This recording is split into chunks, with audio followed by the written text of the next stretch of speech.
ಆತ್ಮೀಯ ಮಿತ್ರ ನಮಸ್ಕಾರ. ನಿಮ್ಗೆಲ್ರಿಗೂ ಬಿರುಗಾಳಿ ಸಂತಕ್ಕೆ ಪ್ರೀತಿಪೂರ್ವಕವಾದ ಸ್ವಾಗತ. ಸ್ವಾಮಿ ವಿವೇಕಾನಂದರ ಅಮೆರಿಕ ಯಾತ್ರೆಯಿಂದ ನಿಜವಾಗಿಯೂ ಲಾಭವಾಗಿದ್ದು ಯಾರಿಗೆ ಅನ್ನೋ ಪ್ರಶ್ನೆ ಅನೇಕ ಬಾರಿ ನನ್ನನ್ನು ಕಾಡುತ್ತೆ. ಹೀಗಾಗಿ ನಾನು ತುಂಬ ಬಾರಿ ಹೇಳ್ತಿರ್ತೀನಲ್ಲ, ವಿವೇಕಾನಂದರ ಜೀವನದಲ್ಲಿ ಅತ್ಯಂತ ಖುಷಿ ಕೊಡುವಂಥ, ನನಗೆ ತುಂಬ ಇಷ್ಟವಾಗುವಂಥ ಸಂಗತಿಗಳು ಎರಡು. ಮೊದಲನೇದು, ವಿವೇಕಾನಂದರು ಪರಿವ್ರಾಜಕರಾಗಿ ತಿರುಗಾಡಿದ್ದು. ಅದು ಪ್ರತಿಯೊಬ್ಬ ಸಾಧಕನಿಗೂ ಅನೇಕ ಪಾಠಗಳನ್ನು ಕಲಿಸ್ಕೊಡುತ್ತೆ, ಹೀಗಾಗಿ ಇಷ್ಟವಾಗುತ್ತೆ. ಆಮೇಲೆ ಎರಡನೇದು, ಚಿಕಾಗೋದಲ್ಲಿ ಸ್ವಾಮಿ ವಿವೇಕಾನಂದರು ಬದುಕಿದಂಥ ರೀತಿ. ಅದ್ಯಾಕೆ ಬಹಳ, ಚಿಕಾಗೋ ಅಂತಂದರೆ ವಿಶೇಷವಾಗಿ ಪಶ್ಚಿಮದಲ್ಲಿ, ಅದ್ಯಾಕೆ ಬಹಳ ಇಷ್ಟವಾಗುತ್ತೆ ಅಂತಂದರೆ, ಸ್ವಾಮಿ ವಿವೇಕಾನಂದರ ಜೀವನದ ನಿಜವಾದ ಸಾಮರ್ಥ್ಯ ಅನಾವರಣಗೊಳ್ಳೋದೇ ಪಶ್ಚಿಮದಲ್ಲಿ. ಇಲ್ಲಿ ಸ್ವಾಮಿ ವಿವೇಕಾನಂದರು ಸಾಧಕರಾಗಿ ಏನನ್ನು ಅನುಭವಿಸಬೇಕು ಆ ಎಲ್ಲ ಕಷ್ಟಗಳನ್ನು ಅನುಭವಿಸಿದ್ರೂ ಕೂಡ ನಿಜವಾಗಿಯೂ ಪ್ರತ್ಯಕ್ಷ ಭೂಮಿಕೆಯಲ್ಲಿ ಸ್ವಾಮಿ ವಿವೇಕಾನಂದರು ಕೆಲಸ ಮಾಡ್ತಿರ್ಬೇಕಾದ್ರೆ ಎಂತೆಂಥ ಸವಾಲುಗಳು ಬರ್ಬೋದು ಅನ್ನೋದು ನಮಗೆ ನೋಡ್ಲಿಕ್ಕೆ ಸಿಗೋದೆ ಪಶ್ಚಿಮದಲ್ಲಿ ಅವರಿದ್ದಾಗ. ಹೀಗಾಗಿ ಅದನ್ನು ನೋಡುವಾಗ ಪ್ರತಿಯೊಬ್ಬನಿಗೂ ಜೀವನದಲ್ಲಿ ಎದುರಿಸಬೇಕಾಗಿರುವಂಥ ಸವಾಲುಗಳೇನು, ಅದನ್ನು ಎದುರಿಸಬಹುದಾಗಿರುವಂಥ ರೀತಿ ಎಂಥದ್ದು ಅಂತ ಅರ್ಥ ಆಗುತ್ತೆ. ಹಾಗಂತ ಸ್ವಾಮಿ ವಿವೇಕಾನಂದರು ಅಮೆರಿಕಕ್ಕೆ ಹೋಗಿದ್ದರಿಂದ ಬರೀ ಭಾರತಕ್ಕೆ ಮಾತ್ರ ಲಾಭ ಆಯ್ತಾ, ಹಿಂದುತ್ವದ ಪ್ರಚಾರ ಮಾತ್ರ ಆಯ್ತಾ, ಅಥವಾ ಬೇರೆನಾದರೂ ಆಯ್ತಾ ಅನ್ನೋದು ಚರ್ಚೆ ಮಾಡಲೇಬೇಕಾಗಿರುವಂಥ ವಿಚಾರ. ಒಂದು ಸುಂದರವಾಗಿರುವಂಥ ಸಂಗತಿ ಇವತ್ತು ನಾನು ನಿಮ್ಮ ಜೊತೆ ಹಂಚ್ಕೊಳ್ತೀನಿ. ಸ್ವಾಮಿ ವಿವೇಕಾನಂದರು ಅಮೆರಿಕಾದಲ್ಲಿದ್ದಾಗ ಮಲಾಚಿ ಮಾರ್ಟಿನ್ ಅನ್ನುವಂಥ ಒಬ್ಬ ಚಿಂತಕ ವಿವೇಕಾನಂದರ ಕುರಿತಂತೆ, ವಿವೇಕಾನಂದರ ಆ ಭಾಷಣದ ಅನೇಕ ದಿನಗಳ ನಂತರ ಪಾರ್ಲಿಮೆಂಟ್ ಆಫ್ ರಿಲಿಜನ್ ಏನು ನಡೀತು ಆ ಕಾರ್ಯಕ್ರಮದ ಕುರಿತಂತೆ ಮಲಾಚಿ ಮಾರ್ಟಿನ್ ಒಂದು ಸುಂದರವಾದ ಲೇಖನ ಬರೆದ. ಆ ಲೇಖನದಲ್ಲಿ ಬರೆದಿರುವಂಥ ಕೆಲವು ಸಾಲುಗಳನ್ನು ನಿಮ್ಮ ಮುಂದೆ ನಾನು ಪ್ರಸ್ತುತಪಡಿಸ್ತೀನಿ. ವಿವೇಕಾನಂದರು ನಿಜವಾಗ್ಲೂ ಅಮೆರಿಕಕ್ಕೆ ಇಂಟರ್ನ್ ಪಶ್ಚಿಮಕ್ಕೆ ಏನು ಮಾಡಿದ್ರು ಅಂತ ಅರ್ಥ ಆಗುತ್ತೆ. ಮಲಾಚಿ ಮಾರ್ಟಿನ್ ಹೇಳ್ತಾನೆ, it was not so much what the Swami said, it was the way he made it fit so remarkably well with the journey of science and humanism towards a new idea of material perfection. ಸ್ವಾಮಿ ವಿವೇಕಾನಂದರು ಹ್ಯುಮ್ಯಾನಿಸಮ್ನ, ಸೈನ್ಸನ್ನು ಬಳಸ್ಕೊಂಡು material perfection ಕಡೆಗೆ ಅಮೇರಿಕನ್ರನ್ನ ಎಳ್ಕೊಂಡು ಬಂದರು ಅಂತ. ಯಾವ materialism ಇತ್ತೋ, ಯಾವ ಅವರು ಪ್ರಾಪಂಚಿಕ ಚಿಂತನೆಗಳಿದ್ದರೋ ಅದರಿಂದ ಪರಿಪೂರ್ಣತೆಯ ಕಡೆಗೆ ಕರ್ಕೊಂಡು ಹೋಗಲಿಕ್ಕೆ ಸ್ವಾಮಿ ವಿವೇಕಾನಂದರು ಪ್ರಯತ್ನ ಮಾಡಿದ್ರು ಅಂತ ಹೇಳ್ತಾನೆ. ಮುಂದುವರೆದು ಹೇಳ್ತಾನೆ, for he supplied the notion that what mattered was not religion in general or any religion in particular but spirit. ಸ್ವಾಮಿ ವಿವೇಕಾನಂದರು ಯಾಕೆ ಈ ಥರದೊಂದು ಬದಲಾವಣೆ ತರಲಿಕ್ಕೆ ಸಾಧ್ಯ ಆಯಿತು ಅಂತಂದರೆ, ಮಲಾಚಿ ಮಾರ್ಟಿನ್ ಹೇಳ್ತಾನೆ, ಸ್ವಾಮೀಜಿ ಯಾವುದೇ ರಿಲಿಜನ್ ನಿಮ್ಮನ್ನು ಮೆಟೀರಿಯಲಿಸಮ್ನ ಪರ್ಫೆಕ್ಷನಿಸ್ಟ್ಗೆ ಆ ದಿಕ್ಕಿಗೆ ಕರ್ಕೊಂಡು ಹೋಗ್ಲಿಕ್ಕೆ ಸಾಧ್ಯ ಆಗಲ್ಲ. ಪರ್ಟಿಕ್ಯುಲರ್ಲಿ ಒಂದು ರಿಲಿಜನ್ ಅಲ್ಲ, ಒಟ್ಟಾರೆ ರಿಲಿಜನ್ನು ಅಲ್ಲ, ಆದರೆ ಆತ್ಮಚಿಂತನೆಯಿಂದ ಮಾತ್ರ ಸಾಧ್ಯ ಅನ್ನೋದನ್ನ ವಿವೇಕಾನಂದರು ಕನ್ವಿನ್ಸ್ ಮಾಡಿದ್ರು ಅಂತ ಹೇಳ್ತಾನೆ. ಮುಂದುವರೆದು ಹೇಳ್ತಾನೆ, to be spiritual that was the key. The Swami supplied a vocabulary to express that spirituality.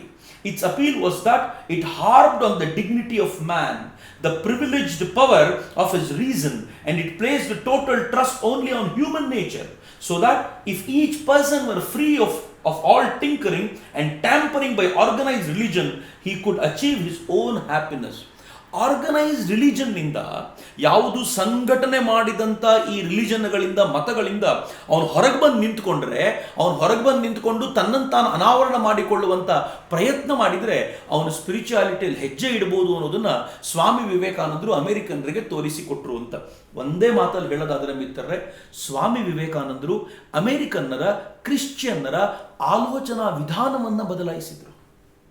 ಅಲ್ಲಿವರೆಗೂ ಕ್ರಿಶ್ಚಿಯನ್ರಿಗೆ ಏನಿತ್ತು ಗೊತ್ತೇನು, ನಾವು ಈ ಪಥದಲ್ಲಿ ಹೋದರೆ ಮಾತ್ರ ಭಗವಂತನನ್ನು ಒಲಿಸಿಕೊಳ್ಳಲಿಕ್ಕೆ ಸಾಧ್ಯ ಅಂತ, ಈ ಪಥದಲ್ಲಿ ಹೋದರೆ ಮಾತ್ರ ನಮಗೆ ಮುಕ್ತಿ ಸಿಗುತ್ತೆ. ಮುಕ್ತಿ ಅನ್ನೋ ಕಲ್ಪನೆ ಅವ್ರದ್ದು ಬೇರೆ ಇರ್ಬೋದು, ಆದರೆ ಅವರ ಪರಿಕಲ್ಪನೆಯಲ್ಲಿ ಈ ಪಥದಲ್ಲಿ ಹೋದರೆ ಮಾತ್ರ ಸಾಧ್ಯ ಅಂತ. ಆದರೆ ವಿವೇಕಾನಂದರು ಅವೆಲ್ಲವನ್ನು ಅಲ್ಲಗಳೆದು, ವಿವೇಕಾನಂದರು ಆತ್ಮಚಿಂತನೆಯತ್ತ ಅಲ್ಲಿನ ಜನರನ್ನ ಕರ್ಕೊಂಡು ಬರ್ಲಿಕ್ಕೆ ಸಾಧ್ಯ ಆಯ್ತಲ್ಲ. ನಾನು ಯಾವಾಗಲೂ ಹೇಳ್ತಿರ್ತೇನಲ್ಲ, ವಿವೇಕಾನಂದರು ಅಲ್ಲಿನ ಜನರ ಮಾನಸಿಕ ಸ್ಥಿತಿಯನ್ನು ಬದಲಾಯಿಸಿದ್ರು ಅಂತ. ಇದನ್ನ ಮಲಾಚಿ ಮಾರ್ಟಿನ್ ಸಮರ್ಥಿಸ್ತಾನೆ. ಮಲಾಚಿ ಮಾರ್ಟಿನ್ ಒಬ್ಬ ಚಿಂತಕ ಅಂತ ಅನ್ಕೊಂಡು ನಾವು ಸುಮ್ಮನಾಗೋದಾದ್ರೆ, ಮೆರ್ವಿನ್ ಮೇರಿ ಸ್ನೇಲ್ ಬಗ್ಗೆ ನಾನು ತುಂಬ ಬಾರಿ ಆತನ ಬಗ್ಗೆಯೂ ಉಲ್ಲೇಖ ಮಾಡಿದ್ದೀನಿ. ಅಲ್ಲಿನ ಸೈಂಟಿಫಿಕ್ ಕಾಂಗ್ರಿಗೇಷನ್ ಏನು ನಡೆದಿತ್ತು ಅದರ ಹೆಡ್ ಆಗಿದ್ದಂಥ ಮರ್ವಿನ್ ಮೇರಿ ಸ್ನೇಲ್ ಒಂದ್ ಕಡೆ ಹೇಳ್ತಾನೆ, ಎಷ್ಟು ಚೆನ್ನಾಗಿದೆ ನೋಡಿ ಈ ಸಾಲುಗಳು, ವಿವೇಕಾನಂದರು ಏನು ಮಾಡಿದ್ರು ಅಂತ ಆರ್ಡಿನರಿ ಜನ ಹೇಳೋದಲ್ಲ, ಯಾರೋ ನಾನು ನೀವು ಹೇಳ್ತಿರೋದಲ್ಲ. ಒಬ್ಬ ಸೈಂಟಿಫಿಕ್ ಕಾಂಗ್ರಿಗೇಷನ್ನ ಪ್ರಮುಖನಾಗಿರುವಂಥ ಮರ್ವಿನ್ ಮೇರಿ ಸ್ನೇಲ್ ಅಂತವ್ರು ಹೇಳ್ತಾರೆ, America is starving for spiritual nourishment. America spiritual ನರಿಶ್ಮೆಂಟಿಗೋಸ್ಕರ ಸ್ಟಾರ್ವ್ ಮಾಡ್ತಾ ಇದೆ, ಹಸ್ಕೊಂಡು ಕೂತಿದೆ. ಆಧ್ಯಾತ್ಮದ ಹಸಿವು ಅಮೆರಿಕಕ್ಕಿದೆ. In spite of the ignorance and provincialism of its upper classes and the savagery, anagarikate, of its lower class, there are many souls everywhere through its great population who are thirsting for higher things, a thirst which Hinduism and Vivekananda are going to assuage. ಎಷ್ಟು ಚೆನ್ನಾಗಿದೆ ನೋಡಿ. ಆತ ಏನು ಹೇಳ್ತಾನೆ ಅಂತಂದರೆ, ಅಮೇರಿಕಾದ ಉನ್ನತ ವರ್ಗದವರ ಇಗ್ನೋರೆನ್ಸ್, ಅಜ್ಞಾನ, ಪ್ರಾವಿನ್ಷಿಯಲಿಸಮ್, ಅವರವರ ಅಹಂಕಾರ, ಅವರ ಅಜ್ಞಾನ, ಉನ್ನತ ವರ್ಗದವರು ಅಂತ ತಿಳ್ಕೊಂಡಿರುವಂಥವ್ರು, ಇನ್ನು ಕೆಳವರ್ಗದವರಲ್ಲಿರುವಂಥ ಅನಾಗರಿಕತೆ, ಈ ಎಲ್ಲದರ ನಡುವೆಯೂ ಕೂಡ ಅವ್ರಿಗೇನು ಹಸಿವಿದೆ, ಈ ಹಸಿವಿರುವಂಥ ಕೆಲವು ಜನ ಇದ್ದಾರಲ್ಲ, ಆ ಹಸಿವನ್ನು ನೀಗಿಸಬಲ್ಲ ಸಾಮರ್ಥ್ಯ ಇರೋದು ಭಾರತಕ್ಕೆ, ಹಿಂದೂಯಿಸಮ್ಗೆ ಮತ್ತು ವಿವೇಕಾನಂದರಿಗೆ ಮಾತ್ರ ಅಂತ ಒಬ್ಬ ಸೈಂಟಿಫಿಕ್ ಕಾಂಗ್ರಿಗೇಷನ್ನ ಮುಖ್ಯಸ್ಥ ಹೇಳ್ತಾನೆ ಅಂತಂದರೆ ನನಗೆ ಆಶ್ಚರ್ಯ ಅನಿಸುತ್ತೆ. ವಿವೇಕಾನಂದರು ಯಾವ ಥರದ ಬದಲಾವಣೆ ಮಾಡಿರ್ಬೋದು ಅಂತ. ವಿವೇಕಾನಂದರು ಮಾಡಿರುವ ಬದಲಾವಣೆಯ ಕುರಿತಂತೆ ತುಂಬ ಸುಂದರವಾಗಿ ಚಿಕಾಗೋ ಈವ್ನಿಂಗ್ ಜರ್ನಲ್ ಒಂದು ಪತ್ರಿಕೆ ಸೆಪ್ಟೆಂಬರ್ 14 ಎಡಿಟೋರಿಯಲ್ ಬರೆಯುತ್ತೆ. ವಿವೇಕಾನಂದರು ಸೆಪ್ಟೆಂಬರ್ 11 ಭಾಷಣ ಮಾಡಿದ್ದಾರೆ. ಸೆಪ್ಟೆಂಬರ್ 14 ತನ್ನ ಎಡಿಟೋರಿಯಲ್ಲಿ ಪ್ರಮುಖ ಪೇಜ್ನಲ್ಲಿ ಏನು ಬರೆಯುತ್ತೆ ಗೊತ್ತೇನು? ನಾನು ಯಾಕೆ ಇವನ್ನೆಲ್ಲ ವರ್ಬ್ಯಾಟಿಮ್ ನಿಮ್ಮ ಜೊತೆ ಕೋಟ್ ಮಾಡ್ತಿದ್ದೀನಿ ಅಂತಂದರೆ, ಪ್ರತಿಯೊಂದು ಪದಗಳನ್ನು ಹಾಗೆ ಇಡ್ತಿದ್ದೀನಿ ಅಂತಂದರೆ, ನಾಳೆ ಇದೆಲ್ಲವೂ ಸುಮ್ಮನೆ ಯಾರೋ ಹೇಳಿದ್ರು ಅಂತ ಹೇಳಬೇಕಾಗಿಲ್ಲ, ಇದೆಲ್ಲಕ್ಕೂ ಕೂಡ ದಾಖಲೆ ಇರೋದ್ರಿಂದ ಹಾಗಾಗಿ ಮುಂದಿಡ್ತಿದ್ದೀನಿ. ಚಿಕಾಗೋ ಈವ್ನಿಂಗ್ ಜರ್ನಲ್ ಏನು ಹೇಳುತ್ತೆ ಅಂತಂದರೆ, the more one reflects upon it, the more one is convinced of the falseness of our position hitherto. Our position ಅಂದರೆ ಕ್ರಿಶ್ಚಿಯಾನಿಟಿಯ ಪೊಸಿಷನ್. ನಾವು ಮತ ಅಂತ ಯಾವ್ದು ಕರಿತೀವೋ ಅದು ಹೆಚ್ಚೆಚ್ಚು ಇವ್ರ ಜೊತೆ ಮಾತನಾಡಿದಷ್ಟು ನಾವು ಸುಳ್ಳರು ಅಂತ ನಮ್ಗೆ ಅರ್ಥ ಆಗ್ತಿದೆ ಅಂತ ಅವ್ರು ಹೇಳ್ತಾರೆ. ಆ ಪತ್ರಿಕೆ ಹೇಳುತ್ತೆ, ಮುಂದೆ ಹೇಳುತ್ತೆ, how hopeless to send out to convert such men. ಇಂಥ ಜನರನ್ನು ಯಾರ ಎದುರಿಗೆ ನಿಂತರೆ ನಮ್ಮ ಫಾಲ್ಸ್ನೆಸ್ ಹೊರಗಡೆ ಬರುತ್ತೋ ಅಂಥವ್ರನ್ನ ಕನ್ವರ್ಟ್ ಮಾಡ್ಲಿಕ್ಕೆ ನಾವು ಜನರನ್ನು ಕಳಿಸ್ತಾ ಇದ್ದೀವಿ. Are they not fit preachers of their own domain? Is our idea of God more exalted than theirs? By what right do we pretend to instruct them? These are grave but practical questions that must force themselves upon the Christian churches and upon all the people of the West. Contempt and pity have given way to respect and admiration. ಅವ್ರು ಹೇಳ್ತಾರೆ, ಅವ್ರ ದೇವ್ರ ಬಗ್ಗೆ ಮಾತನಾಡುವಂಥ ಸಾಮರ್ಥ್ಯ ಅವ್ರಿಗೆ ಇಲ್ಲವೇನು? ವಿವೇಕಾನಂದರು ನೋಡಿದ ಮೇಲೆ ಅವ್ರಿಗೆ ಅನ್ನಿಸ್ತಾ ಇರೋದು, ಅವ್ರ ದೇವ್ರ ಬಗ್ಗೆ ಅವ್ರು ಮಾತನಾಡ್ತಾರೆ, ಅವ್ರ ಬಗ್ಗೆ ಗೊತ್ತಿದೆ ಅವರಿಗೆ, ಅವ್ರ ಬಗ್ಗೆ ಮಾತನಾಡೋದು ನಾವು ಇನ್ಸ್ಟ್ರಕ್ಟ್ ಮಾಡಬೇಕಾ ಏನು ಮಾತಾಡಬೇಕು ಅಂತ ಹೇಳಲಿಕ್ಕೆ ಅವರಿಗೆ. ಅವ್ರ ಎದುರುಗಡೆ ನಿಂತಾಗ ನಾವು ಸುಳ್ಳರು ಅಂತ ನಮ್ಗೆ ಅನ್ನಿಸ್ತಾ ಇರುವಾಗ ಅವ್ರಿಗೆ ನಾವು ಕನ್ವರ್ಟ್ ಮಾಡ್ಲಿಕ್ಕೆ ಕಳಿಸ್ಕೊಡುವಂಥ ಅಗತ್ಯ ಇದೆಯಾ? ಪಶ್ಚಿಮದ ಪ್ರತಿಯೊಬ್ಬ ವ್ಯಕ್ತಿಯು, ಪ್ರತಿಯೊಂದು ಚರ್ಚು ಕೂಡ ಇವತ್ತು ಈ ಪ್ರಶ್ನೆ ಕೇಳ್ಕೊಳ್ಬೇಕಾಗಿದೆ ಅಂತ ವಿವೇಕಾನಂದರ ಭಾಷಣದ 2 ದಿನಗಳ ನಂತರ ಒಂದು ಪತ್ರಿಕೆ ಎಡಿಟೋರಿಯಲ್ ಬರೆದಿದೆ ಅಂತಂದರೆ ವಿವೇಕಾನಂದರ ಭಾಷಣದ ಇಂಪ್ಯಾಕ್ಟ್ ಎಂಥದ್ದಿರ್ಬೋದಿತ್ತು ಅಂತ ಯೋಚನೆ ಮಾಡಿ ಮಿತ್ರರೆ. ಅಷ್ಟೇ ಅಲ್ಲ, ಫ್ರೀ ಪ್ರೆಸ್ ಅನ್ನುವಂಥ ಪತ್ರಿಕೆ, ಅದು ಕೂಡ ಸ್ಟ್ರೀಟರ್ನ ಒಂದು ಪತ್ರಿಕೆ, ಅದು ಬರೆಯುತ್ತೆ, ಅಕ್ಟೋಬರಲ್ಲಿ ಬರೆದಿರೋದು ಇದು.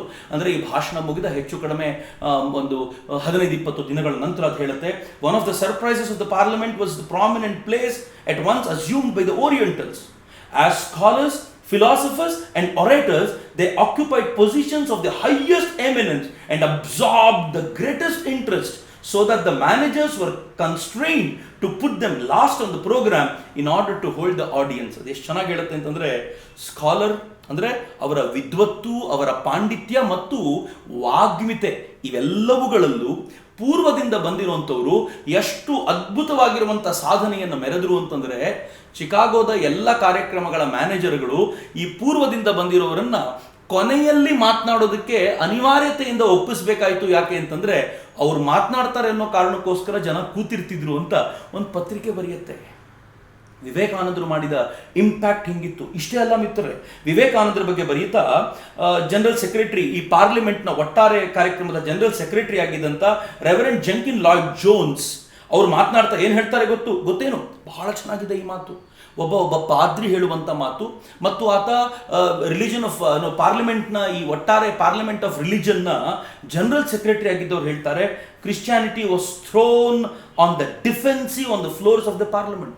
ಕ್ರಿಶ್ಚಿಯಾನಿಟಿ ತನ್ನನ್ನು ತಾನು ಉಳಿಸ್ಕೊಳ್ಳಿಕ್ಕೆ ಪಾರ್ಲಿಮೆಂಟ್ 4 ಫ್ಲೋರ್ಸಲ್ಲಿ ಡಿಫೆನ್ಸಿವ್ ಆಗಬೇಕಾಗಿ ಬಂತು. ಊರು ತುಂಬ ಅಫೆನ್ಸಿವ್ ಆಗಿರುವಂಥ ಕ್ರಿಶ್ಚಿಯಾನಿಟಿ ನಮ್ಮೂರಿಗೆ ಬಂದು ನಮ್ಮ ದೇವರಿಗಿಂತ ನಿಮ್ಮ ದೇವರು ದೊಡ್ಡವರೇನಲ್ಲ, ನಮ್ಮ ದೇವರೇ ದೊಡ್ಡವರು ಅಂತ ಹೇಳುವಂಥ ಈ ಕ್ರಿಶ್ಚಿಯನ್ ಪಾದ್ರಿಗಳು ಪಾರ್ಲಿಮೆಂಟ್ ಆಫ್ ರಿಲಿಜನ್ನಲ್ಲಿ ಡಿಫೆನ್ಸಿವ್ ಆಗಿ ಆಡಬೇಕಾದಂಥ ಪರಿಸ್ಥಿತಿ ಬಂತು ಅಂತ ಅವ್ರು ಹೇಳ್ತಾರೆ. ಹೇಳೋದಷ್ಟೇ ಇಲ್ದ, Obviously, the pagans, to borrow a World's Fair figure, made the best exhibit. Pagans ಅಂತಂದರೆ ಯಾರು ಈ ಥರದ ರಿಲಿಜನ್ಗಳಿದ್ದೀವೋ, ಸೆಮಿಟಿಕ್ ರಿಲಿಜನ್ ಅಲ್ಲದೆ ಉಳಿದವನ್ನೆಲ್ಲ ಪೇಗನ್ಸ್ ಅಂತ ಕರೀತಾರೆ. ಅವರುಗಳೆಲ್ಲರೂ ಅತ್ಯದ್ಭುತವಾಗಿ ತಮ್ಮನ್ನು ತಾವು ಜಗತ್ತಿನ ಮುಂದೆ ಪ್ರದರ್ಶನ ಮಾಡಿಕೊಂಡ್ರು. They were most in demand. There was something other than the white robes that drew the hearts of that multitude towards Dharmapala. 17 days would have exhausted the novelty of the saffron robe of the Brahmin monk Vivekananda ಅಂತ. ಧರ್ಮಪಾಲ ಅಂದರೆ Buddhist Monk ಮತ್ತು ಹಿಂದೂ ಧರ್ಮದ ಪರವಾಗಿ ನಿಂತ ವಿವೇಕಾನಂದರು ಇವರುಗಳು ಜನರನ್ನು attract ಮಾಡಿದ್ರು ಅಂತ ಹೇಳಿದ್ದಲ್ಲದೆ, these representatives of the Orient triumphed over that audience by telling them unexpected truths. All these men won our hearts because they left much of their baggage at home. ಭಾಳ ಚೆನ್ನಾಗಿದೆ ಮಿತ್ರರೇ. ಎಷ್ಟು ಚೆನ್ನಾಗಿ ಹೇಳ್ತಾನೆ ಅಂತಂದರೆ, ನಮ್ಮ ಜನರ ಹಾರ್ಟ್ಸನ್ನು ವಿವೇಕಾನಂದ ಧರ್ಮಪಾಲ ಅಂತವರು ಸೆಳೆದು ಬಿಟ್ಟರು. ಯಾಕೆ ಅಂತಂದರೆ, ಅವರು ತಮ್ಮ ದೇಶದಿಂದ ದೊಡ್ಡ ಬ್ಯಾಗೇಜನ್ನು ಹೊತ್ಕೊಂಡು ಬಂದಿರಲಿಲ್ಲ ಅಂತ. ಬ್ಯಾಗೇಜನ್ನು ಹೊತ್ಕೊಂಡು ಬಂದಿರಲಿಲ್ಲ ಅಂತಂದರೆ ಏನು ಗೊತ್ತೇನು, ನಾವೇ ಶ್ರೇಷ್ಠ ಅನ್ನೋ ಧಿಮಾಕಿನಿಂದ ಬಂದಿರಲಿಲ್ಲ. ಅವರು ಸಹಜವಾಗಿ ಬೆರೆಯುವಂಥ ತಮ್ಮ ಧರ್ಮದ ಶ್ರೇಷ್ಠ ಗುಣಗಳನ್ನು ತೆಗೆದುಕೊಂಡು ಬಂದಿದ್ದರಿಂದ ನನ್ನ ದೇಶದ ಜನರನ್ನು ಅಟ್ರ್ಯಾಕ್ಟ್ ಮಾಡಲಿಕ್ಕೆ ಅವ್ರಿಗೆ ಸಾಧ್ಯ ಆಯಿತು ಅಂತ ಈ ಇಡೀ ಪಾರ್ಲಿಮೆಂಟ್ ಆಫ್ ರಿಲಿಜನ್ನ ಜನರಲ್ ಸೆಕ್ರೆಟರಿ ಹೇಳುವಂಥ ಮಾತಿದು. ವಿವೇಕಾನಂದರು ಅಷ್ಟೇ ಅಲ್ಲದೆ ಯಾರ್ಯಾರು ಪೂರ್ವದಿಂದ ಬಂದಿದ್ರೋ ಅವರೆಲ್ಲರೂ ಈ ಥರದೊಂದು ಇಂಪ್ಯಾಕ್ಟನ್ನು ಪಶ್ಚಿಮದ ಮೇಲೆ ಮಾಡಿದ್ರಲ್ಲ, ಇವತ್ತಿಗೂ ಕೂಡ ಪಶ್ಚಿಮದಲ್ಲಿ ಆ ಪ್ರಭಾವ ಇದೆ. ವಿವೇಕಾನಂದರ ಪ್ರಭಾವ ಅಥವಾ ವಿವೇಕಾನಂದರ ಕಾರಣಕ್ಕೆ ಉಂಟಾದ ಹಿಂದುತ್ವದ ಅಲೆಗಳು ಪಶ್ಚಿಮದಲ್ಲಿ ಇವತ್ತಿಗೂ ಕೂಡ ಯಾವ ಪರಿ ಭೋರ್ಗರಿತಾ ಇದೆ ಅನ್ನೋದನ್ನು ನಾನು ನಾಳೆ ನಿಮ್ಮ ಜೊತೆ ಹಂಚ್ಕೊಳ್ತೀನಿ. ಕೇಳಿದ್ರೆ ಅಚ್ಚರಿಯಾಗುತ್ತೆ. ವಿವೇಕಾನಂದರ ಪ್ರಭಾವದ ನಂತರ ಹಿಂದುತ್ವದ ಅಲೆ ಅಲ್ಲಿ ಶುರುವಾಯ್ತಲ್ಲ, ಇವತ್ತಿಗೂ ಸುನಾಮಿಯಂತೆ ಅದು ಜಗತ್ತನ್ನು ಆವರಿಸಿಕೊಳ್ತಾ ಇದೆ. ನಾಳೆ ಹಿಂದುತ್ವದ ಸುನಾಮಿ ಪಶ್ಚಿಮವನ್ನು ಹೇಗೆ ಆವರಿಸ್ತು ಅನ್ನೋದನ್ನು ಕೇಳೋಣ. ಅಲ್ಲಿವರೆಗೂ ನಮಸ್ಕಾರ. ವಂದೇ ಮಾತರಂ. ಜೈ ಹಿಂದ್.